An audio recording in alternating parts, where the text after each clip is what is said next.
ഇന്നത്തെ മന്ത്രിസഭാ യോഗം സുപ്രധാനമായ ഒരു തീരുമാനമെടുത്തു.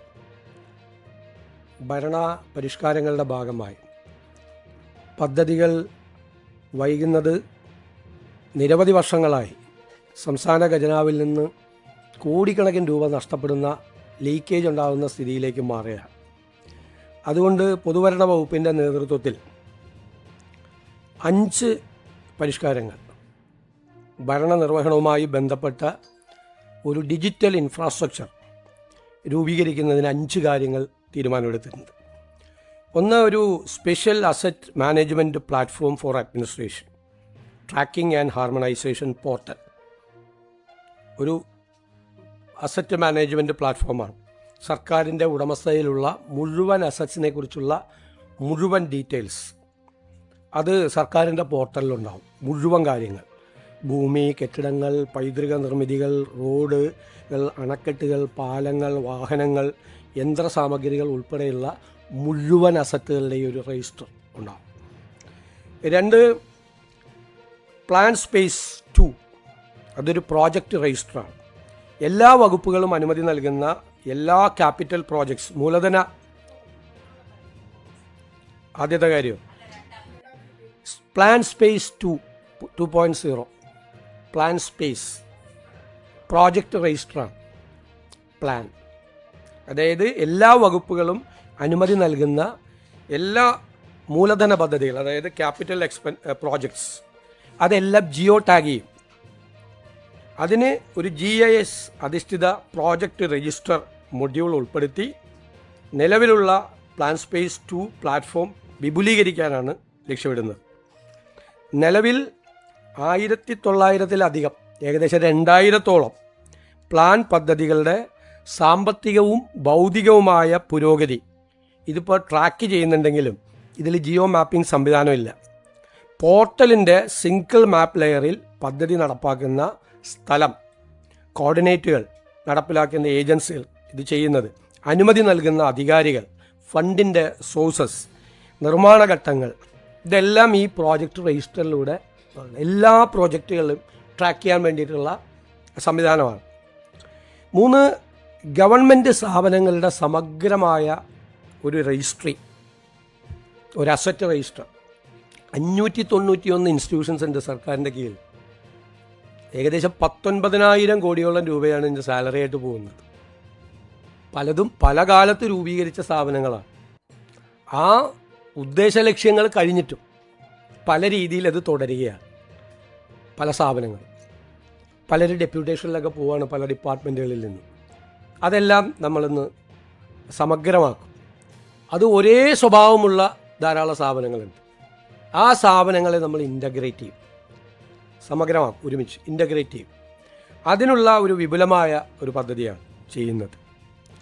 പിന്നെ 4-മത്തെ കാര്യം, കാലഹരണപ്പെട്ടതും അനാവശ്യവും പരസ്പര വിരുദ്ധവുമായ നിയമങ്ങളുടെ സമഗ്രമായ അവലോകനവും അതിൻ്റെ ഭേദഗതിയും. ഔട്ട്ഡേറ്റഡ് ആയിട്ടുള്ള ധാരാളം നിയമങ്ങളുണ്ട്. പിന്നെ പല ആക്ടിൽ തന്നെ പരസ്പര വിരുദ്ധമായ പ്രൊവിഷൻസ് ഉൾപ്പെടുത്തിയിട്ടുണ്ട്. ഇതെല്ലാം ഓരോ പ്രോജക്റ്റുകളും മറ്റതും ഇംപ്ലിമെൻറ്റേഷൻ സ്റ്റേജിലാണ് അതിനകത്ത് ഏറ്റവും കൂടുതൽ പ്രയാസം അനുഭവിക്കുന്നത്. അപ്പോൾ അതിനുള്ള ഭേദഗതി, നിയമപരമായ ഭേദഗതി ചെയ്യുന്നതിന് വേണ്ടിയിട്ടുള്ള ഒരു വലിയ പ്രിപ്പറേഷൻ ഉണ്ടാകും. 5-മത്തെ, മികച്ച ജീവിത സൗകര്യത്തിനും ബിസിനസ് സുഗമമാക്കുന്നതിനുമുള്ള പ്രോസസ്സ് പരിഷ്കാരങ്ങൾ. അതായത് ബിസിനസ്സുകൾ ആയിട്ട് വരുന്നവരൊക്കെ കേരള സർക്കാരുമായി നടത്തുന്ന ഇടപെടലുകളിൽ ലളിതമാക്കുന്നതിനായിട്ട് നിയമങ്ങൾ, ചട്ടങ്ങൾ എന്നിവ ആധുനികവൽക്കരിക്കുന്നതിന് വേണ്ടിയിട്ടുള്ള സംസ്ഥാനതല പ്രോസസ് റീ എഞ്ചിനീയറിംഗ് പരിപാടിയാണ്. അതായത് ധനകാര്യം, നിയമം, നികുതി, വ്യവസായം, റവന്യൂ, തദ്ദേശ സ്വയംഭരണ തുടങ്ങിയ പ്രധാന വകുപ്പുകളിലെ പരമ്പരാഗതമായ രീതികൾ പലപ്പോഴും പല ഫയലുകളായി പോകുന്നതിനും അനാവശ്യമായ പേപ്പർ സമർപ്പണത്തിനും ഒന്നിലധികം പരിശോധനാ ഘട്ടങ്ങൾക്കും അനാവശ്യമായ ഓഫീസ് സന്ദർശനങ്ങൾക്കും ഇത് കാരണമാകുന്നു. അപ്പോൾ നിർദ്ദിഷ്ട നമ്മൾ പറഞ്ഞ ഡിജിറ്റൽ തത്വങ്ങൾ സ്വീകരിച്ചുകൊണ്ട് ഈ സേവന നടപടികളെ ലളിതമാക്കാൻ വേണ്ടിയിട്ടുള്ളതാണ്. നമ്മളിത് നടപ്പാക്കി കഴിയുമ്പോൾ വലിയ മാറ്റമായിരിക്കും. പദ്ധതികളുടെ കാര്യങ്ങളിൽ സാധാരണക്കാരനെ സംബന്ധിച്ചിടത്തോളം അവരുടെ ദൈനംദിന ജീവിതത്തിൽ അവർ സർക്കാരുകളും ഓഫീസുകളുമായിട്ടുള്ള ബന്ധത്തിൻ്റെ നടപടിക്രമങ്ങൾ ലളിതവൽക്കരിക്കുന്നതിനും ലഘൂകരിക്കുന്നതിനും വേണ്ടിയിട്ടുള്ള നടപടിയാണ് ഇത്. അതുപോലെ പൊതുഭരണ വകുപ്പിൻ്റെ ഈ മുൻഗണനാ പദ്ധതി നിർവഹണത്തിനും വകുപ്പുകൾ പ്രയോറിറ്റി പ്രോജക്റ്റുകളുടെ എക്സിക്യൂഷന് വേണ്ടിയിട്ട് വകുപ്പുകൾ തമ്മിലുള്ള ഏകോപനത്തിനായി സെക്രട്ടറിമാരുടെ ഒരു എംപവേർഡ് കമ്മിറ്റി രൂപീകരിക്കും. സെക്രട്ടറിമാരുടെ എംപവേർഡ് കമ്മിറ്റി രൂപീകരിക്കും. പിന്നെ തിരുവനന്തപുരം ജില്ലയിൽ നമ്മൾ നേരത്തെ 90 ഏക്കർ ഭൂമി ബ്രഹ്മോസ് എയറോസ്പേസ് നൽകിയിട്ടുണ്ട്. അത് 180 ഏക്കറാണ് അവർക്ക് കൊടുക്കേണ്ടത്. യഥാർത്ഥത്തിൽ 90 കൊടുത്തിട്ടുള്ളൂ. 90 കൂടി കൊടുത്താൽ മാത്രമാണ് DRDOയിൽ നിന്ന് അതിൻ്റെ ബാക്കിയുള്ള അംഗീകാരം കിട്ടുള്ളൂ. അപ്പോൾ ബാക്കിയുള്ള 90 ഏക്കർ കൂടി ബ്രഹ്മോസ് എയറോസ്പേസിന് നൽകിക്കൊണ്ട് DRDOക്കാണ് നമ്മളത് കൊടുക്കുന്നത്.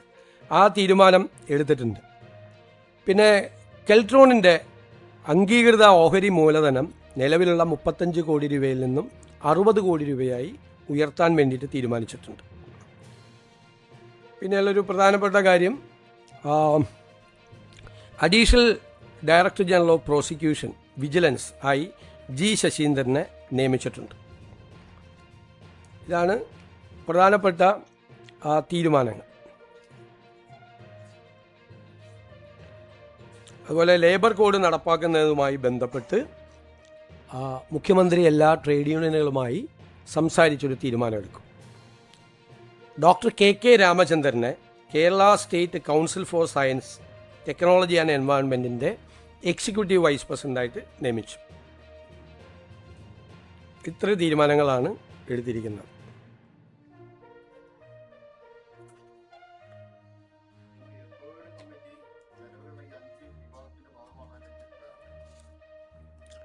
അത് വേറെ ഒരു രണ്ടാമത്തെ തീരുമാനം.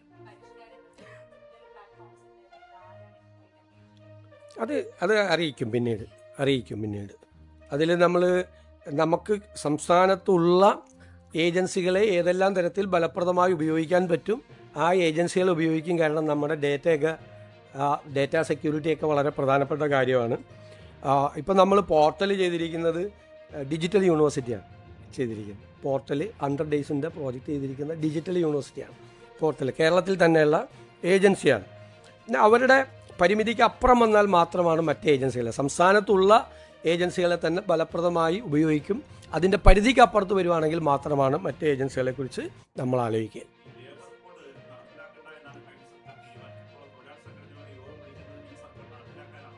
അല്ല, ഇതിൻ്റെ അകത്തുള്ളൊരു പ്രശ്നം, ഇന്ത്യയിലെ എല്ലാ സംസ്ഥാനത്തും ഇത് നടപ്പാക്കി കഴിഞ്ഞു.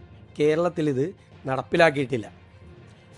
ഇത് പാർലമെൻറ്റ് പാസ്സാക്കിയ നിയമമാണ്. ഇതിൻ്റെ പ്രശ്നമെന്ന് വെച്ച് കഴിഞ്ഞാൽ ഒരു തൊഴിൽ നിയമവും പ്രാബല്യത്തിലില്ല. മറ്റേ തൊഴിൽ നിയമങ്ങൾ ഇല്ലാതായി. അപ്പോൾ നമ്മളൊരു അനിശ്ചിതത്വമുണ്ട് ഈ രംഗത്ത്. അതെങ്ങനെ പരിഹരിക്കാൻ പറ്റും? പുതിയ ലേബർ കോഡിൽ വന്നിരിക്കുന്ന തൊഴിലാളി വിരുദ്ധമായ കാര്യങ്ങൾ എങ്ങനെ അതിനെ അഡ്രസ്സ് ചെയ്യും എന്ന് ചർച്ച ചെയ്യുന്നതിന് വേണ്ടിയിട്ടാണ്. നടപ്പാക്കില്ല എന്ന് പറയാൻ എളുപ്പമാണ്, പക്ഷേ ഒരു തൊഴിൽ നിയമവും പ്രാബല്യത്തിലില്ലാത്ത സ്ഥിതി വരും. നേരത്തെ തൊഴിൽ നിയമങ്ങളെല്ലാം ഇല്ലാതായി. ഗവൺമെൻറ്റിൻ്റെ മുമ്പിലുള്ള പ്രശ്നം മനസ്സിലായല്ലോ. നേരത്തെ ഒരു തൊഴിൽ നിയമവും ഇല്ല. ഒരു തൊഴിൽ നിയമവും ഇല്ലാതെ ഈ തൊഴിലാളികളെ പ്രൊട്ടക്റ്റ് ചെയ്യാൻ പറ്റുമോ? ഇതിൻ്റെ അകത്തുള്ള എല്ലാ കാര്യങ്ങളോടും അല്ല എതിർപ്പ്. 3-4 പ്രധാനപ്പെട്ട പോയിന്റുകളാണ് എതിർപ്പ്. ഞങ്ങളും പാർട്ടി എന്നുള്ള നിലയിൽ ലേബർ കോഡിനെ പാർലമെൻറ്റിൽ ഞങ്ങൾ എതിർത്തതാണ്. പക്ഷേ ഏതെങ്കിലും തൊഴിൽ നിയമം സംസ്ഥാനത്ത് ഇല്ലാതിരിക്കുന്ന ഒരു സാഹചര്യം വരാൻ പറ്റുമോ? തൊഴിലാളികൾക്ക് പ്രൊട്ടക്ഷൻ ഇല്ല. അപ്പോൾ അങ്ങനത്തെ ഒരു അനിശ്ചിതത്വം നിലനിൽക്കുകയാണ്. അതിനൊരു പരിഹാരം ഉണ്ടാകണ്ടേ? അതാണ്.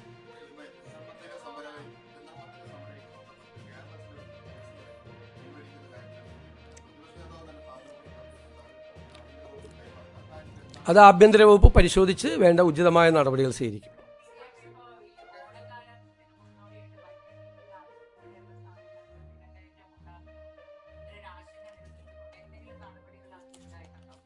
തീർച്ചയായിട്ടും വിലക്കയറ്റം നിയന്ത്രിക്കുന്നതിന് വേണ്ടിയിട്ടുള്ള സജീവമായ ഇടപെടലുകൾ സംസ്ഥാന സർക്കാർ നടത്തുന്നുണ്ട്.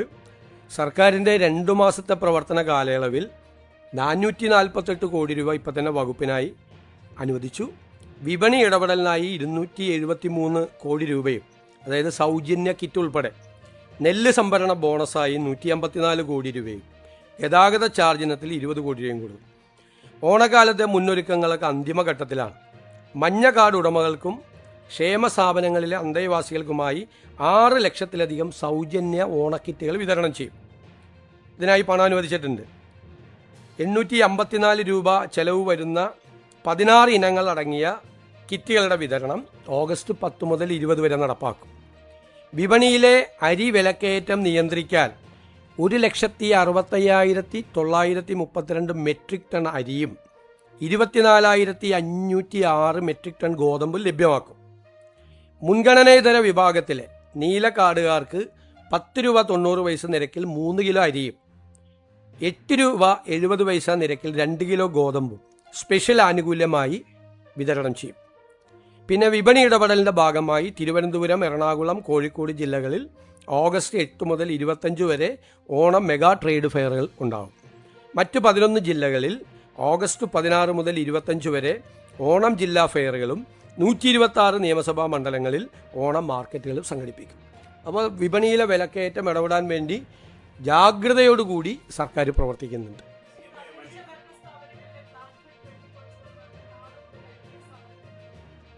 നന്നായി.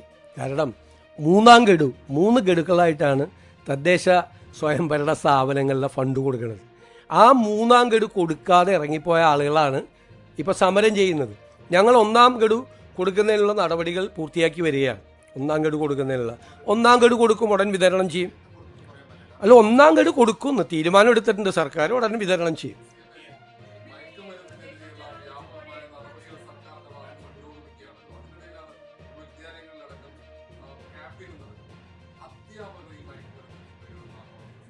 വളരെ ഗൗരവമുള്ള ഇതാണ് കിട്ടിയിരിക്കുന്നത്. 3 അധ്യാപകരെ അറസ്റ്റിലാണ്. വളരെ ഷോക്കിംഗ് ആയിട്ടാണ്. ഒരു ഡോക്ടർ അറസ്റ്റിലാണ്, ഒരു പ്രാക്ടീസിങ് ഡോക്ടർ അറസ്റ്റിലാണ്. കേസാണ്. അറസ്റ്റാണോ നോക്കണം, കേസാണ്. വലിയ ഷോക്കിംഗ് ആയിട്ടുള്ള കാര്യമാണ്. അധ്യാപികമാർ കൂടി ഇതിൽ ഉൾപ്പെട്ടിട്ടുണ്ട് എന്ന് പറയുന്നത് എത്രമാത്രം ഈ ലഹരി മരുന്ന് വ്യാപിപ്പിച്ചിട്ടുണ്ടെന്നും അതിൻ്റെ നെറ്റ്വർക്ക് എത്ര വലുതാണെന്നുള്ളതിൻ്റെ ഒരു വലിയ ഇതാണ് റിയാക്ഷൻ. അപ്പോൾ തൂഫാൻ നടക്കുന്നത് കൊണ്ടാണ് അതിശക്തമായി കർശനമായി ആ പദ്ധതി സർക്കാർ നടപ്പാക്കുകയാണ്. നമ്മളൊരു പ്രയോറിറ്റി പ്രോഗ്രാമാണ് തൂഫാൻ എന്ന് പറഞ്ഞാൽ ഗവൺമെൻറ്റിൻ്റെ.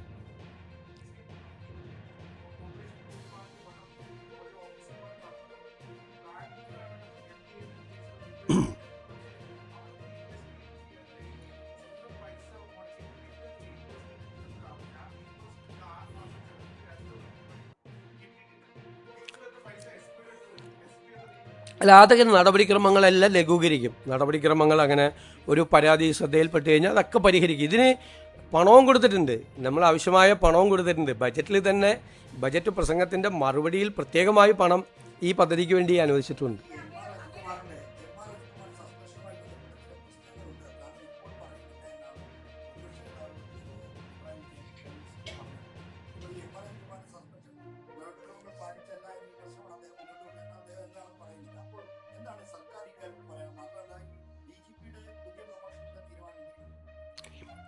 നമ്മൾ ആ കേസൊക്കെ ഒരു ധൃതിയും കൂടാതെ സമചിത്തതയോടുകൂടി ഏകാഗ്രതയോടുകൂടി കാര്യങ്ങൾ മനസ്സിലാക്കി SIT രൂപീകരിച്ച ആദ്യത്തെ മന്ത്രിസഭാ യോഗത്തിൽ ആ SITയുടെ അന്വേഷണത്തിൻ്റെ ആദ്യത്തെ റിപ്പോർട്ട് കിട്ടി.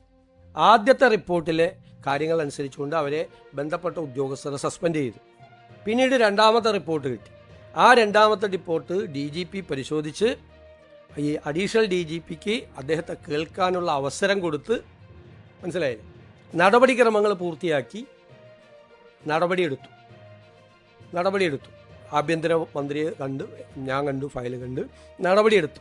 എല്ലാ നടപടിക്രമങ്ങളും പൂർത്തിയാക്കിയിട്ട് അതിൻ്റെ ഇടയിൽ കുറേ മാധ്യമങ്ങൾ അദ്ദേഹത്തെ രക്ഷപ്പെടുത്താൻ വേണ്ടി മുഖ്യമന്ത്രി ആഭ്യന്തരമന്ത്രിയും കൂടി ശ്രമിക്കുന്നു എന്നൊക്കെ ഒരുപാട് വാർത്ത കൊടുത്തു. 2 മാസമാണ് ഗവൺമെൻറ് വന്നതിന് ശേഷം ആദ്യത്തെ മന്ത്രിസഭാ യോഗത്തിലെടുത്ത തീരുമാനം 2 മാസം തികഞ്ഞപ്പോഴേക്കും അത് നടപ്പാക്കി. അപ്പം മാധ്യമങ്ങൾ പലതരത്തിലുള്ള വാർത്തകൾ കൊടുത്തു. മാധ്യമങ്ങളെ വാർത്ത അനുസരിച്ച് ഒരാളെ പിറ്റേ ദിവസം രാവിലെ സസ്പെൻഡ് ചെയ്യാൻ പറ്റുമോ? അതുകൊണ്ടാണ് CATയിൽ ക്യാറ്റിൽ സെൻട്രൽ അഡ്മിനിസ്ട്രേറ്റീവ് ട്രൈബ്യൂണലിൽ പോയിട്ടൊരു സ്റ്റേ പോലും കിട്ടാതിരുന്നത്. എന്തുകൊണ്ടാണ്? നടപടിക്രമങ്ങൾ പൂർത്തിയാക്കി ഭംഗിയായിട്ടാണ്, ചിട്ടയായിട്ടാണ് അത് ചെയ്തത്. ഞാൻ നിങ്ങളോടന്ന് പറഞ്ഞല്ലോ, നിങ്ങളിങ്ങനെ ധൃതി കൂട്ടല്ലേ. ഗവൺമെൻറ്റിൻ്റേതായ നടപടിക്രമങ്ങളുണ്ട്, ഒരു പ്രൊസീജിയർ ഫോർമാലിറ്റീസ് ഉണ്ട്. ഒരു ഉദ്യോഗസ്ഥനെതിരായി നമുക്ക് നടപടിയെടുക്കാൻ പറ്റുമോ? റിപ്പോർട്ട് കിട്ടാതെ, നമ്മുടെ കയ്യിൽ റിപ്പോർട്ട് കിട്ടാതെ. ആദ്യത്തെ റിപ്പോർട്ട് കിട്ടിയപ്പോൾ ആദ്യത്തെ ഉദ്യോഗസ്ഥന്മാർക്കെതിരായി നടപടിയെടുത്തു. രണ്ടാമത്തെ റിപ്പോർട്ട് വന്നപ്പോഴാണ് ഇദ്ദേഹത്തിൻ്റെ ഇൻവോൾവ്മെൻറ്റ് എന്താണെന്ന് 1, 2, 3, 4 ആയിട്ട് നമ്മുടെ മുമ്പിൽ വന്നത്. അതിൻ്റെ പുറത്തല്ലേ നമുക്ക് നടപടിയെടുക്കാൻ പറ്റുള്ളൂ. മാധ്യമങ്ങളിൽ വാർത്ത വന്നുകൊണ്ട് പിറ്റേ ദിവസം കയറി ഗവൺമെൻറ് നടപടിയെടുത്താൽ ഗവൺമെൻറ് കോടതിയിൽ കേസ് വരുമ്പോൾ എന്തു പറയും? എപ്പോഴും പ്രൊസീജിയർ ഫോർമാലിറ്റീസ് EPLന്റെ ജോലി ഗവൺമെൻറ്റിൻ്റെയാണ്. ഗവൺമെൻറ് അത് ചെയ്തതിന് എത്രമാത്രം വിമർശനങ്ങളാണ്. ഒരാഴ്ചയെ 10 ദിവസം വൈകി എന്ന് പറഞ്ഞുകൊണ്ട് എന്തെല്ലാം കാര്യങ്ങളാണ് വന്നത്. നിങ്ങൾ ആലോചിച്ചാൽ മതി. ഞാൻ മാധ്യമങ്ങളെയൊന്നും വിമർശിക്കുന്നില്ല. ബഹളം ഉണ്ടാക്കല്ലേ. ഞാൻ മാധ്യമങ്ങളെയൊന്നും വിമർശിക്കുന്നില്ല, ഒരു മാധ്യമങ്ങളെയും വിമർശിക്കുന്നില്ല. പക്ഷെ നിങ്ങളൊരു ആത്മപരിശോധന നടത്തണം. ഈ കാര്യത്തിൽ നിങ്ങൾ കുറേ ദിവസം 10 ദിവസക്കാലം കൊടുത്ത വാർത്ത ശരിയായിരുന്നോ, അതായിരുന്നോ ശരി, സർക്കാർ ചെയ്തതായിരുന്നോ ശരിയെന്ന് നിങ്ങളൊരു പരിശോധന നിങ്ങളുടെ എഡിറ്റോറിയൽ റൂമിലെങ്കിലും നടത്തിയാൽ നന്നായിരുന്നു. എൻ്റെ ഒരു റിക്വസ്റ്റാണേ.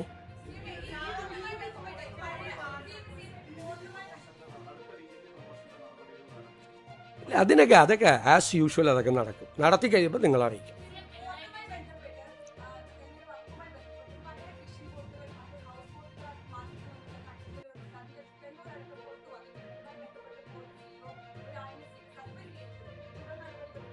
തീർച്ചയായിട്ടും നടപടി എടുത്തല്ലോ, ബാക്കി പരിശോധിക്കും. അത് നേരത്തെ ചെയ്തു തുടങ്ങിയ കാര്യമാണ്. ഈ ഗവൺമെൻറ് വന്നതിന് ശേഷം ചെയ്ത കാര്യമല്ല, നേരത്തെ ചെയ്ത കാര്യമാണ്. അപ്പോൾ അത് ശ്രദ്ധയിൽപ്പെട്ടപ്പോൾ അത് അന്വേഷിച്ച് നടപടിയെടുത്തു. ബാക്കിയുള്ള തുടരന്വേഷണം ആസ് യൂഷ്വൽ നടക്കും.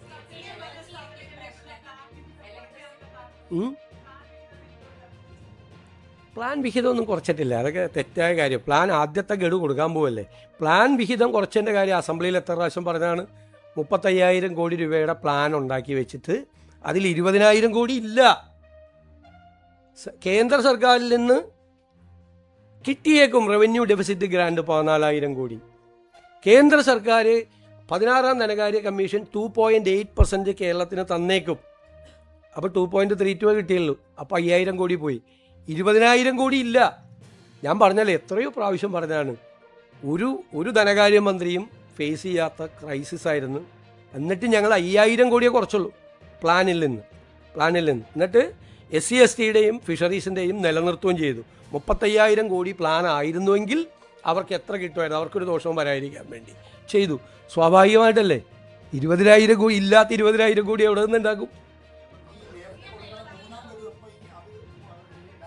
അല്ല, അത് പരിശോധിച്ചുകൊണ്ടിരിക്കുകയാണ് നമ്മൾ. സ്പിൽ ഓവർ ചെയ്യണ വർക്കുണ്ട് ഇപ്പുറത്തേക്ക്, അതിൻ്റെ പൈസ കൊടുക്കും നമ്മൾ. നിങ്ങളിത് ഞാൻ പറയാം, സോഷ്യൽ മീഡിയയിലും അല്ലാത്ത മാധ്യമങ്ങളിലും വരുന്ന വാർത്തകളാണ്. നിങ്ങൾ കഴിഞ്ഞൊരു 3 കൊല്ലമായിട്ട് ഈ ഓരോ ഗഡുവും കൊടുത്തിരിക്കുന്ന സമയം ഒന്ന് പരിശോധിക്കുക. നമ്മളൊരു കാര്യം റിപ്പോർട്ട് ചെയ്യുമ്പോൾ ഒന്ന് പഠിക്കുകയും കൂടി ചെയ്താൽ നല്ലതാണ്. കഴിഞ്ഞ 2-3 വർഷം, ഞാൻ എന്നോട് റിക്വസ്റ്റാണ്, 2-3 വർഷങ്ങളിൽ ഇത് ആദ്യം ഒരു ഫിനാൻഷ്യൽ ഇയർ തുടങ്ങുമ്പോൾ കൊടുക്കേണ്ടത് എപ്പോഴാണ് കൊടുത്തത്? ഡിസംബറിൽ കൊടുക്കേണ്ടത് എന്നാ കൊടുത്തത്? ഡിസംബറിൽ കൊടുക്കേണ്ടത് 3ാം ഗഡുവാണ്. ആ 3ാം ഗഡു കൊടുത്തു കഴിഞ്ഞാലുള്ള മാർച്ച് 31 ഫിനാൻഷ്യൽ ഇയർ തീരുകയാണ്. ഇത് കൊടുക്കുകയാണ്. മനസ്സിലായി? നമ്മൾ കൊടുക്കുക, നമ്മുടെ ഗവൺമെൻറ് വന്നാണ്. ഇത് നമ്മൾ പരിശോധിക്കണം. അതായത് 16ാം ധനകാര്യ കമ്മീഷൻ ഒരു പ്രശ്നം കൂടി ഉണ്ടാക്കിയിട്ടുണ്ട്. അതുകൂടി നിങ്ങൾ മനസ്സിലാക്കിയോ. കേരളത്തിൽ റൂറൽ ഏരിയ കുറവാക്കിയിട്ടാണ് കാണിച്ചിരിക്കുന്നത്. 300 കോടിയാണ് റൂറൽ ഏരിയയ്ക്ക് കൊടുത്തിരിക്കുന്നത്. കാരണം കേരളത്തിൽ സെൻസസ് ടൗണുകളുണ്ട്. സെൻസസ് ടൗണ് പലതും പഞ്ചായത്താണ്. ഈ അതെല്ലാം അർബൻ ഏരിയയിലേക്ക് കൊടുത്തു. അപ്പോൾ സത്യത്തിൽ റൂറൽ ഏരിയയിലേക്ക് കൊടുക്കാൻ പൈസ ഇല്ല. ഈ കേന്ദ്രത്തിൽ നിന്ന് വരുന്ന ഫണ്ടിന് ഒരു പ്രശ്നം കൂടിയുണ്ട്. അത് ടൈഡ് ഫണ്ടാണ്, പല നിബന്ധനകളും ഉണ്ട്. അപ്പോൾ ഞങ്ങൾ കേന്ദ്ര ഗവൺമെൻറ്റുമായി ബന്ധപ്പെട്ട് 16ാം ധനകാര്യ കമ്മീഷൻ ഇങ്ങനെ കേരളത്തിലെ റൂറൽ അർബൻ നിർവചനം അവരുടെ തെറ്റാണ് എന്ന് ഞങ്ങൾ ബോധ്യപ്പെടുത്തി ഞങ്ങൾ കേന്ദ്ര ഗവൺമെൻറ്റുമായിട്ടുള്ള ചർച്ച കൂടി നടത്തിക്കൊണ്ടിരിക്കുകയാണ്. സെൻസസ് ടൗൺ എന്ന് പറഞ്ഞിട്ട് അതെല്ലാം ടൗണാണെന്ന് പറഞ്ഞിട്ട് അർബൻ ഏരിയയിലേക്ക് വെച്ചിരിക്കുകയാണ്. അത് പഞ്ചായത്തിന് കൊടുക്കാൻ പറ്റില്ല. ഈ സെൻസസ് ടൗൺ എല്ലാം പഞ്ചായത്തിൻ്റെ കീഴിലുമാണ്. ഒരുപാടെണ്ണം വളരെ മുനിസിപ്പാലിറ്റിയുടെയും കോർപ്പറേഷൻ്റെ കീഴിൽ തെറ്റായ ഒരു അസസ്മെൻ്റാണ് 16ാം ധനകാര്യ കമ്മീഷൻ നടത്തിയത്. അതിൻ്റെ ഒരു പ്രതിസന്ധി കൂടിയുണ്ട് മുനിസിപ്പാലിറ്റികളും കോർപ്പറേഷൻ നേരിടുന്നുണ്ട്. അത് പരിഹരിക്കാനുള്ള നടപടികൾ കൂടി ഞങ്ങൾ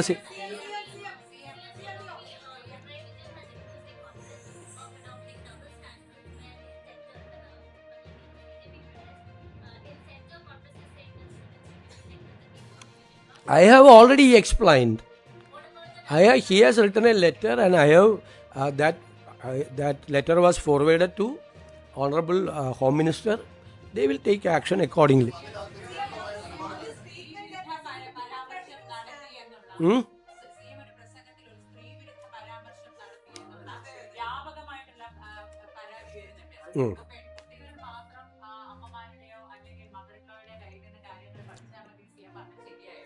നിങ്ങളെല്ലാം വാർത്ത കൊടുത്തു. നിങ്ങൾ ആരെങ്കിലും അതിൻ്റെ വിഷ്വൽ കണ്ടോ? വിഷ്വൽ കണ്ടിട്ടാണോ നിങ്ങൾ വാർത്ത കൊടുക്കുന്നത്? പലരും പ്രതികരിക്കും. കാരണം പലരുടെ ആളുകളായിട്ട് പ്രവർത്തിക്കുന്നവരാണ്. പലരും പ്രതികരിക്കും. അതായത് പൊളിറ്റിക്കൽ കറക്റ്റ്നെസ്സിനെ കുറിച്ച് സ്ത്രീവിരുദ്ധ പരാമർശം നടത്തിയെന്ന്. ഇനി നിങ്ങൾ കേട്ടിട്ടില്ലെങ്കിൽ ഞാൻ ആ പ്രസംഗത്തിൻ്റെ ഭാഗം വായിക്കാം. ഞാൻ ചില അമ്മമാരോട് പരാതി പറയും. എൻ്റെ പ്രസംഗത്തിലാണ്. ചില അമ്മമാർക്ക് അവരുടെ പ്രത്യേകമായ ഡിഷ് ഉണ്ടാവും. അവർ പ്രത്യേകമായ ഭക്ഷണം അവർക്ക് മാത്രം ഉണ്ടാക്കാൻ പറ്റുന്നതാണ്. അറിയാമല്ലോ, നിങ്ങളുടെയൊക്കെ അമ്മമാർ പ്രത്യേകമായിട്ടുള്ള ഉണ്ടാക്കി. എൻ്റെ അമ്മ എനിക്ക് ഉണ്ടാക്കി തന്നിട്ടുണ്ട്. അമ്മ മരിച്ചിട്ട് 27 വർഷമായിട്ടും എൻ്റെ നാവിൽ എൻ്റെ അമ്മ എനിക്ക് ഉണ്ടാക്കി തന്ന ടേസ്റ്റ് എൻ്റെ നാവിലുണ്ട്. ഞാൻ അത് വെച്ചുകൊണ്ടാണ് പറഞ്ഞത്. പക്ഷേ അവരുടെ മക്കൾക്ക് അത് പകർന്നു കൊടുക്കുന്നില്ല. ആ മക്കളെ കൊണ്ട് കൂടിയോ അല്ലെങ്കിൽ മകൻ്റെ ഭാര്യയായി വരുന്ന ഒരാൾക്കെങ്കിലും ആ ഭക്ഷണത്തിൻ്റെ പ്രത്യേകത പകർന്നു കൊടുക്കാൻ കഴിയണം. അവരുടെ മക്കൾക്ക് അത് പകർന്നു കൊടുക്കണം. മക്കളെന്ന് പറഞ്ഞാൽ പെൺമക്കൾ മാത്രമായിട്ട് എവിടെ അടയാളപ്പെടുത്തിയേക്കണം? അല്ലല്ലല്ല, കേട്ടോ, നിങ്ങൾ ആദ്യത്തെ സെൻറ്റൻസ് കേൾക്ക്. അവരുടെ മക്കൾക്ക് അത് പകർന്നു കൊടുക്കുന്നില്ല എന്നാണ് പറഞ്ഞത്. ആദ്യത്തെ സെൻറ്റൻസ് അവരുടെ മക്കൾക്ക്. മക്കളെന്ന് പറഞ്ഞാൽ പെൺമക്കൾ മാത്രമാണോ? അല്ലല്ല, മക്കൾക്ക് പകർന്നു കൊടുക്കുന്നില്ല എന്നാണ് പറഞ്ഞത്. അതും കൊടുക്കണം. വീട്ടിലേക്ക് പുതിയതായിട്ട് വരുന്ന ആളാണ് മകൻ്റെ ഭാര്യ, അവർക്കും കൊടുക്കണം എന്ന് പറഞ്ഞതിൽ എന്ത് സ്ത്രീവിരുദ്ധതയാണ്? അല്ലല്ല, അതെന്താ? മക്കൾക്കെന്ന് പറഞ്ഞാൽ തെറ്റാണോ? അതിഥി പുതിയതായിട്ട് വരുന്നതല്ലേ? ഞാൻ പറഞ്ഞിട്ട് അത് കൊടുക്കണമെന്നാണ്, മക്കൾക്ക് കൊടുക്കണമെന്ന് പറഞ്ഞാൽ അതെല്ലാം പെട്ടില്ലേ? നിങ്ങൾ മൈക്രോസ്കോപ്പ് കുറച്ച് ആളുകൾ മൈക്രോസ്കോപ്പിക് ലെൻസുമായിട്ട് വെച്ചിട്ട് എന്തെങ്കിലും ഉണ്ടാകുന്ന നോക്കണം. മക്കൾക്കത് പകർന്നു കൊടുക്കണം. ഞാനതിൽ ഉറച്ചു നിൽക്കുന്നു. മക്കൾക്കത് പകർന്നു കൊടുക്കണം എന്നാണ്. ഇങ്ങനെയുള്ള കാര്യങ്ങൾ സംസാരിക്കുമ്പോൾ അതിൽ നിന്ന് ഈ കൗശലത്തോടുകൂടി ഈ എന്ത് സ്ത്രീവിരുദ്ധ പരാമർശമാണുള്ളത്? ഒരമ്മ മക്കൾക്ക് അവരുടെ കാര്യം പകർന്നു കൊടുക്കണമെന്ന് പറയില്ലേ? നിങ്ങൾ ഇത്രയും താഴോട്ട് പോകരുത്. എടാ, നിങ്ങൾക്ക് എന്നെ വിമർശിക്കാനുണ്ടെങ്കിൽ വേറെ എന്തെല്ലാം കാര്യങ്ങളുണ്ട്. ഇല്ലാത്തൊരു കാര്യം ഊതി വീർപ്പിച്ച് ഞാൻ പറയാം, നിങ്ങളുടെയൊക്കെ ക്രെഡിബിലിറ്റി പോകും. വെയിറ്റ് എൻ്റെ ക്രെഡിബിലിറ്റി ഒന്നും പോവില്ല. എൻ്റെ വിശ്വാസ്യതയും എനിക്ക് ഈ നിലപാട്. എന്നിട്ട് പറയാണ്, ഞാൻ സ്ത്രീകളെ KSRTC ബസ്സിൽ കയറ്റി 16-ാം നൂറ്റാണ്ടിൽ കൊണ്ട് സ്ത്രീകളെ KSRTC ബസ്സിൽ സൗജന്യം കൊടുത്താണ് കുഴപ്പം. അതെനിക്ക് മനസ്സിലായി. ഞാൻ ഐ ഹാവ് ഓൾറെഡി ആൻസേർഡ്. ഇനി വേറെ എനി മോർ ക്വസ്റ്റ്യൻ? ഇത് അനുവദിക്കാൻ പറ്റില്ല. അല്ലല്ല, ഞാൻ വന്നിരുന്നിങ്ങനെ സംസാരിക്കുമ്പോൾ നിങ്ങളെല്ലാവരും കൂടി ബഹളം ഉണ്ടാക്കുന്നത് ശരിയല്ല. നിങ്ങൾക്കൊരു ഡിഗ്നിറ്റി ഉണ്ട്. ഇവിടെ ഇരുന്ന് സംസാരിക്കുന്നത് ഞാനൊരു പൊസിഷനിൽ നിന്ന് സംസാരിക്കുക. നിങ്ങൾ പത്രസമ്മേളനം ഇങ്ങനെ വെറുതെ ബഹളം ഉണ്ടാക്കി. ഞാൻ ഇതുപോലെ ഒരു മുഖ്യമന്ത്രി ഇരുന്ന് തന്നിട്ടില്ല. ഇതുപോലെ നിങ്ങളുടെ ഓരോ ചോദ്യത്തിനും മറുപടി പറയാം. പക്ഷേ നിങ്ങൾ ആ മര്യാദ നിങ്ങൾ കൂടി കാണി. നിങ്ങൾ എന്ത് ബഹളം ഉണ്ടാക്കുന്നത്? അപ്പം തന്നെ നടപടിയെടുത്തല്ലോ. എനിക്കാണ് കത്തയച്ചത്. അപ്പം തന്നെ ഇമ്മീഡിയറ്റ് ആയിട്ട് തെറ്റായ ഒരു കാര്യമാണ് അവർക്കെതിരെ പ്രചരിപ്പിച്ചത്. അപ്പം തന്നെ നടപടിയെടുക്കാൻ തീരുമാനിച്ചു.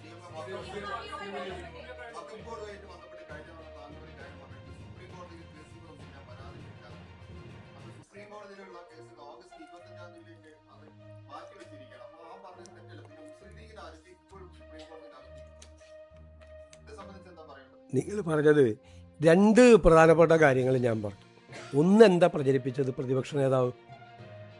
ഈ അമുസ്ലിം അംഗങ്ങളെ നിയമിക്കാൻ വേണ്ടി സർക്കാർ ഹൈക്കോടതിയിൽ പറഞ്ഞു. സർക്കാർ എന്താ ഹൈക്കോടതിയിൽ പറഞ്ഞത്?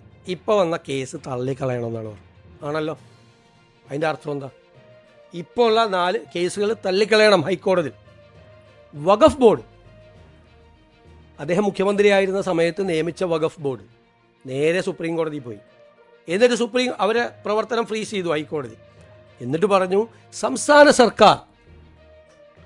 സർക്കാർ കേസ് തള്ളിക്കളയണമെന്ന് ആവശ്യപ്പെട്ടിട്ടും ഹൈക്കോടതി അത് തള്ളിക്കളയാതെ അവരുടെ പ്രവർത്തനം മന്ദീഭവിപ്പിച്ചു എന്ന പ്ലീസ് നോ പറഞ്ഞു, കൃത്യമായിട്ട് പറഞ്ഞു. അപ്പോൾ സംസ്ഥാന സർക്കാർ ഈ കേസ് തള്ളിക്കളയണം എന്ന് ഹൈക്കോടതിയിൽ പറഞ്ഞു വന്ന പിന്നെ എന്താ അതിൻ്റെ അകത്ത് വിവാദം? രണ്ടാമത്തെ കാര്യം ഈ വഖഫ് ബോർഡ് LDF സർക്കാർ വെച്ച വഖഫ് ബോർഡ് അവിടെ പറഞ്ഞെന്താണെന്നറിയോ? ഞങ്ങൾ ചെയ്തോളാം, ഈ 2 പേരെ കൂടി വെച്ചുകൊണ്ട് അമുസ്ലിങ്ങളായ ആളുകളെ കൂടി വെച്ചുകൊണ്ട് ഞങ്ങളിത് പുനഃസംഘടിപ്പിച്ചു കൊള്ളാം. മൂന്നാമത് പറഞ്ഞൊരു കാര്യം അറിയാമോ? ഇത് പുതിയ സർക്കാർ അത് ചെയ്യാത്തത്, അത് പുതിയ സർക്കാർ വന്നതുകൊണ്ടാണ് അത് ചെയ്യാത്തത്, ഈ 2 അമുസ്ലിങ്ങളെ വെക്കാത്തത് എന്നാണ് വഖഫ് ബോർഡ് പറഞ്ഞത്. അതിൻ്റെ കംപ്ലീറ്റ് ഡീറ്റെയിൽസ് ഉണ്ട്. ഇനി ഇത് കൂടി കേട്ടോ. കഴിഞ്ഞ വഖഫ് ബോർഡിൻ്റെ കാലാവധി കഴിഞ്ഞതെന്നാ 14/12/2024 ഡിസംബർ 24 കഴിഞ്ഞു. സാധാരണഗതിയിൽ കാലാവധി കഴിയും മുമ്പ് തന്നെ ആ പുനഃസംഘടന നടപടി തുടങ്ങും. 4 മാസത്തിനകം ബോർഡ് വരുമെന്ന് 29/11/24 സർക്കാർ ഹൈക്കോടതിയെ അറിയിച്ചിരുന്നു. 24 വർഷത്തിൽ പുതിയ ബോർഡ് അന്ന് രൂപീകരിച്ചിരുന്നെങ്കിൽ അതിൻ്റെ കാലാവധി കഴിയും വരെ അത് നിലനിൽക്കുമായിരുന്നു. സർക്കാർ ചെയ്ത എന്താ? ഈ പുതിയ ഭേദഗതി, വഖഫിലെ ഭേദഗതി വരുന്നത് വരെ കാത്തിരുന്നു. ഭേദഗതി വന്നത് 8/4/2025 4 മാസം. അത് കഴിഞ്ഞിട്ട് പുതിയ ബോർഡിന് രൂപം നൽകിയത് 4/2/26 അപ്പോൾ 14/12/24 കാലാവധി കഴിഞ്ഞിട്ട് പുനഃസംഘടിപ്പിക്കാതെ 4/2/26 പുനഃസംഘടിപ്പിച്ചപ്പോഴാണ് ഈ ഭേദഗതിയുടെ പ്രശ്നം വന്നത്. മനസ്സിലായ? എല്ലാ അംഗങ്ങളെയും നോമിനേറ്റ് ചെയ്യാൻ അവസരം ലഭിക്കാനായിട്ടാണ് പുതിയ ബോർഡ് രൂപീകരണം വൈകിപ്പിച്ചത്. മനസ്സിലായില്ലേ? അത് പ്രതിപക്ഷ അംഗങ്ങൾ പല രീതിയിൽ ബോർഡ് രൂപീകരിച്ചാൽ പ്രതിപക്ഷ അംഗങ്ങൾ ഉണ്ടാകുക എന്നുള്ളതാണ് സർക്കാർ ആ തീരുമാനം വൈകിപ്പിച്ചത്. ആ തീരുമാനമാണ് ഇതിൻ്റെ മുഴുവൻ കാര്യം. പിന്നെ ഇപ്പം എന്താ കോടതി പറഞ്ഞിരിക്കുന്ന? സുപ്രീം കോടതി തിരിച്ചയച്ചല്ലോ, ഇവിടെ തിരിച്ചയച്ചപ്പോൾ എന്താ സുപ്രീം കോടതി പറഞ്ഞത്? ഈ സെക്ഷൻ 14 ഇടപെട്ടില്ല. അതായത് മിനിമം അംഗങ്ങൾ അമുസ്ലിം അംഗങ്ങൾ 2 എണ്ണം എന്ന് പറഞ്ഞിട്ടുണ്ടായി ഈ നിയമത്തിൽ. അതായത് 7 വരെ ആവാം. 7 വരെ ആയ വഖഫിലെ ഭൂരിപക്ഷം അമുസ്ലിങ്ങൾക്കാവും വഖഫ് ബോർഡിൽ. അപ്പോൾ സുപ്രീം കോടതി പറഞ്ഞു മിനിമം എന്നുള്ളത് 3 ഈ 14 ഇടപെട്ടില്ല. ഇത് മാത്രം വെച്ചു 3 പേര് മാക്സിമം എന്നുള്ളത് 3 മാക്സിമം 7 വരെ പോകാമായിരുന്നത് 3 മാക്സിമം 3 പോകാൻ പറ്റുള്ളൂ, മിനിമം 2 ആക്കി. അതിൻ്റെ അർത്ഥം എന്താ? അത് ചെയ്യണമെന്ന് കോടതിയുടെ വിധി വരട്ടെ. ഇതാണ് വഖഫ് ബോർഡ് എടുത്ത സ്റ്റാൻഡ്.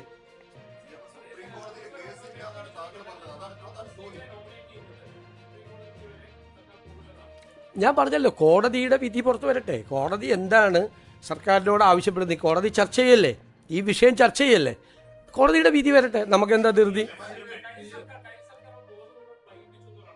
നിങ്ങളെ ഡേറ്റ് നോക്കിക്കോ. ഇതിനായിരിക്കില്ല വൈകിപ്പിച്ചത് അന്നത് രൂപീകരിച്ചിരുന്നെങ്കിൽ പ്രതിപക്ഷാംഗങ്ങളെ കൂടി വരുമായിരുന്നു ഇതിൻ്റെ അകത്ത് ബോർഡിൽ. അത് വരാതിരിക്കാൻ വേണ്ടി മനഃപൂർവ്വം ഡിലേ ചെയ്താണ്. അവിടുത്തെ ഓർഡർ വരുന്നതിന് മുമ്പ് അവരത് കോൺസ്റ്റിറ്റ്യൂട്ട് ചെയ്തിരുന്നുവെങ്കിൽ ഇപ്പം അത് തുടരുമായിരുന്നു, അതിൻ്റെ കാലാവധി വരെ തുടരുമായിരുന്നു. കാലാവധി കഴിഞ്ഞിട്ട് മതിയായിരുന്നു ഈ പുതിയ നിയമം. അപ്പോൾ ആ പുതിയ നിയമത്തിൻ്റെ കാര്യത്തിൽ തീരുമാനം വന്നേനെ, എന്തെങ്കിലും തീരുമാനം.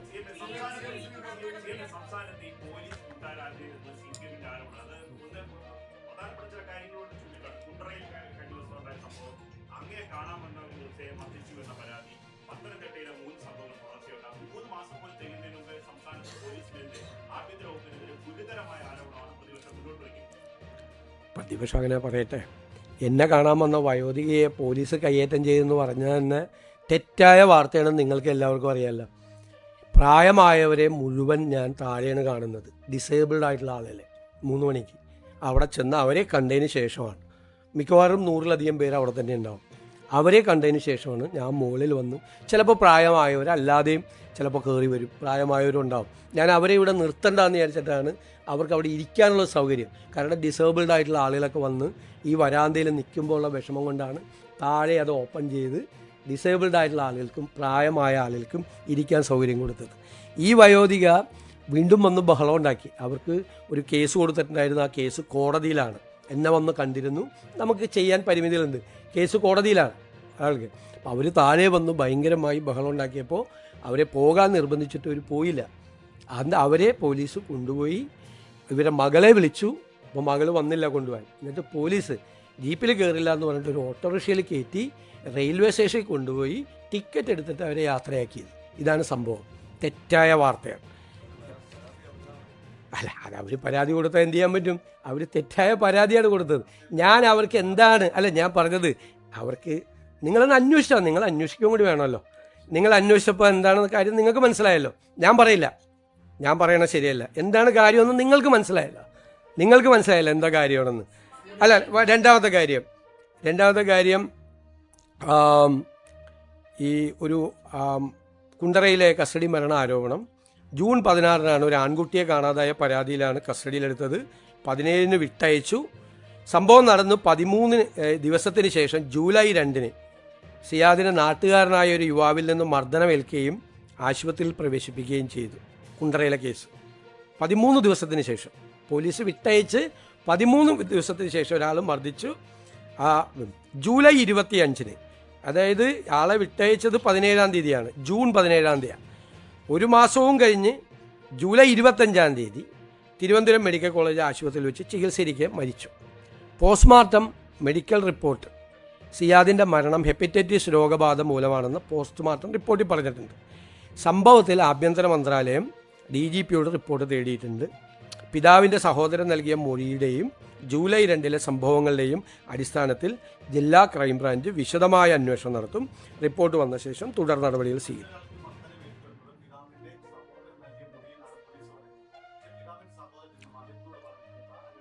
അത് അന്വേഷിക്കട്ടെ. പോലീസ് ക്രൈംബ്രാഞ്ച് അന്വേഷിക്കട്ടെ. ക്രൈംബ്രാഞ്ചിനെ ഏൽപ്പിച്ചിരിക്കുകയാണ് അന്വേഷണം. നിങ്ങൾ പറഞ്ഞാൽ ഇത്രയും ഗ്യാപ്പുണ്ട്, എന്നിട്ടും അത് അന്വേഷണം നടത്താതെ തള്ളിക്കളയല്ല ചെയ്ത്. അന്വേഷണം നടത്തുകയാണ്. ഒരു സംഭവം ഉണ്ടായാൽ അന്വേഷിക്കണം.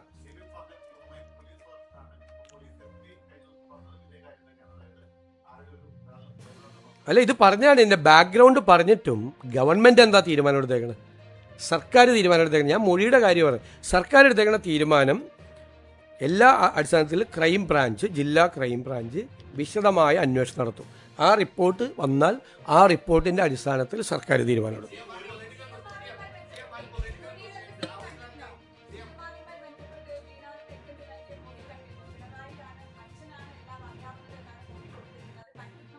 അത് കേസ് അന്വേഷണം നടക്കുമല്ലേ. നിങ്ങൾ ചോദിക്കാത്തൊരു ചോദ്യമുണ്ട്. CPMൻ്റെ കേന്ദ്ര കമ്മിറ്റി ആ റിപ്പോർട്ടിൽ പാർട്ടി അതിൻ്റെ മതേതര നിലപാട് കളഞ്ഞു കുളിച്ചു എന്നാണ് റിപ്പോർട്ട്. അപ്പോൾ ഞങ്ങളുടെ ആരോപണം, പ്രതിപക്ഷം അന്നായിരുന്നപ്പോൾ ഞങ്ങൾ അന്നത്തെ സർക്കാരിനെതിരായിട്ടുള്ള ഞങ്ങളുടെ ആരോപണം CPM കേന്ദ്ര കമ്മിറ്റി അടിവരയിട്ട് ശരിവെച്ചിരിക്കുന്നു. എന്താ ചെയ്തത്? ഞാൻ വിമർശിച്ചാണ്. UP മുഖ്യമന്ത്രി യോഗി ആദിത്യനാഥിൻ്റെ കത്ത് ആഗോള അയ്യപ്പ സംഗമത്തിന് വായിക്കുകയാണ്. ആരെ സന്തോഷിപ്പിക്കാൻ വേണ്ടിയാണ് ചെയ്തത്?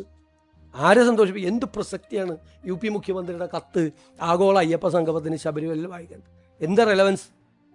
ഈ തമിഴ്നാട്ടിലും കർണാടകത്തിലും തെലങ്കാനയിൽ നിന്നൊക്കെ ഇവിടെ ആളുകൾ വരുന്നത്. UP മുഖ്യമന്ത്രി ആദിത്യനാഥിൻ്റെ കത്ത് വായിച്ച് ആരെ സന്തോഷിപ്പിക്കാൻ വേണ്ടിയാണ്? പക്ഷെ പിണറായി വിജയൻ മറുപടി പറയണം. കേന്ദ്ര കമ്മിറ്റി പറഞ്ഞിരിക്കുകയാണ് മതേതര നിലപാട് കളഞ്ഞു വിളിച്ചു. CPMന് തിരിച്ചറിവുണ്ടാവും, വർഷങ്ങൾ ഇനിയും ഒരുപാട് കാര്യങ്ങൾ മനസ്സിലായില്ലേ?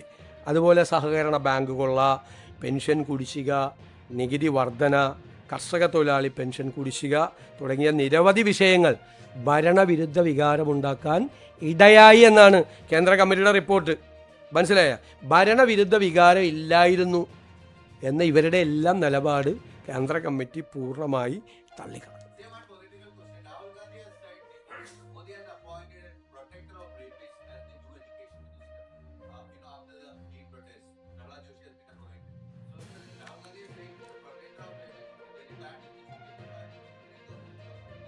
Yes, Rahul Gandhi is our leader.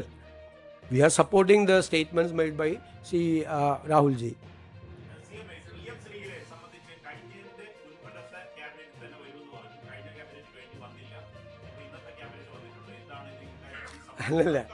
അല്ല, ആരാണ് പറഞ്ഞത് കഴിഞ്ഞ ക്യാബിനറ്റിൽ വരുമെന്ന്? ഇല്ല, നിങ്ങൾ വാർത്ത കൊടുക്കുകയാണ്. അത് വരുമെന്ന് ക്യാബിനറ്റിൽ ആ റിപ്പോർട്ട് വരുമ്പോൾ ക്യാബിനറ്റ് പരിശോധിക്കും.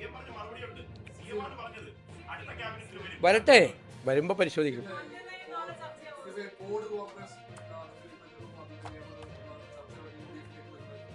അത് തീരുമാനം എടുത്തു കഴിയുമ്പോൾ നിങ്ങളെ അറിയിക്കും. അതൊക്കെ നാളത്തെ UDF യോഗത്തിലെ ചർച്ച. ഞാൻ ഇന്ന് വന്ന് പത്രസമ്മേളനത്തിൽ എന്നോട് ചോദിക്കുന്നതിൻ്റെ ഔചിത്യം എന്താണ്? നാളത്തെ UDF ചർച്ച ചെയ്യാൻ പോകുന്ന കാര്യം ഞാൻ ഇന്ന് വന്ന് പത്രസമ്മേളനത്തിൽ നാളെ എന്തൊക്കെയാണ് ചർച്ച ചെയ്യാൻ പോകുന്നതെന്ന് ചോദിക്കുന്ന ചോദ്യത്തിന് എന്താണ് അതിൻ്റെ? ഞാനിവിടെ ഇരിക്കുന്നതുകൊണ്ടാണ്. എന്തും ചോദിക്കാം എന്നുള്ളതുകൊണ്ടാണ്.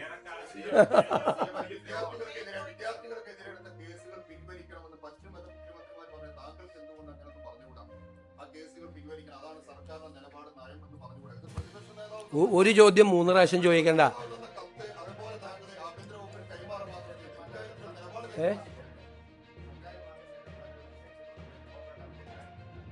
ചെയ്തുകൊണ്ടിരിക്കുകയാണ് എല്ലാ പ്രവർത്തികളും ചെയ്തു. ശരി.